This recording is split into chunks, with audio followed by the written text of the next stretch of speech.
Liam Hudson was a British psychologist and a professor at Cambridge, Edinburgh, Princeton, and Brunel. He not only possessed a desire to have a deeper understanding of the human mind, but he wanted to share his knowledge. He wanted to open doors for those students and individuals who didn't fall under that umbrella of that traditional student that had that logical scientific mind. While at Cambridge, Hudson discovered what he believed was a discrepancy in the IQ tests. He posited that some individuals may be weaker at identifying and processing both numbers and letters. Then he also determined that IQ levels were not associated with the higher or lower levels of success in life, that really IQ levels were completely no correlation with that. Additionally, they also realized that tests or IQ tests really did nothing to measure creativity within individuals. And these questions really led him to a desire to investigate and find a more effective means to identify intelligence. So in 1967, Hudson studied some English schoolboys. During this study, he affirmed that traditional IQ tests did not accurately describe or identify capabilities within individuals. These tests only allowed for one correct answer, and they did not permit any space for creativity or space to find the answers to any of a variety of questions. Through his work, Hudson identified two different types of thinkers, a convergent thinker and a divergent thinker. So, convergent thinking can be most associated with logical thinking related to subjects such as math, science, technology. And this type of thinking best fits standardized testing that focuses on one correct answer.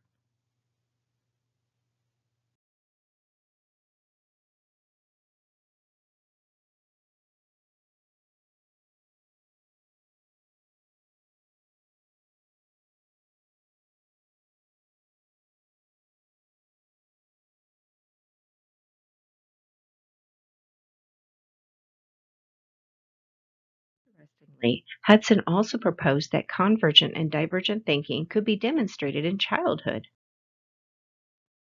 Hudson determined that these differing ways of thinking could be identified. He eventually created an open-ended test that would measure creativity. He determined that as some individuals scored poorly on traditional assessments and IQ tests, those same individuals could score really high on his test called the Uses of Objects test. This test was composed entirely of open-ended questions. So let's look at an example. His Uses of Objects test, this is one of the questions within his test. Below are 5 objects. Think of as many different uses as you can for each: a barrel, a paperclip, a tin of boot polish, a brick, or a blanket. This test also did not have any kind of time limit. So in order to determine if a person were convergent or divergent, these responses to these open-ended questions were evaluated to determine the fluidity and how many responses were given, and not necessarily the quality of the answers. For instance, in response to the question, how many uses can you think of for a brick? Within 3 minutes, a convergent thinker may decide on 3 to 4 options. However, within the same time frame of 3 minutes, the divergent thinker could identify 10 or more responses. So Liam Hudson's theory has important implications for personal, professional, and educational purposes. He demonstrated that traditional classroom approaches may not be sufficient to all individuals during a time when there was typically only one approach to teaching, that being that teacher-centered approach that uses textbooks, workbooks, and even worksheets.